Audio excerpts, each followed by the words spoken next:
Welcome back. In this lesson, we'll be learning about width mates. Let's start by activating the Mate tool.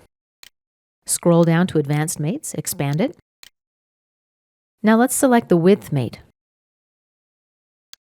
First, we make our width selections. We're able to select two parallel planes or two parallel faces. We can also select two non-parallel planes or faces with or without draft. So let's make our selections. I'll select this face, right-click, select Other, and let's take this face. Now we need to make tab selections. Let's click to activate the selection area. And let's select this face here. And right-click, select Other. Let's take this face there. Click OK. Let's activate the width mate option again. I'll select this face. Right-click, select Other, take this face.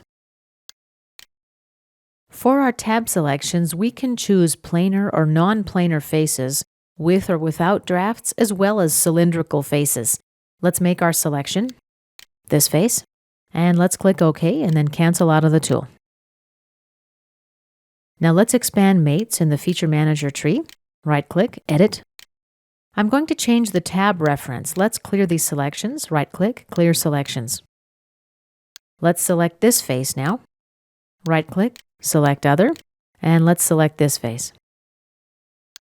Accept, cancel out of the tool. And this concludes our lesson about using the width mate option.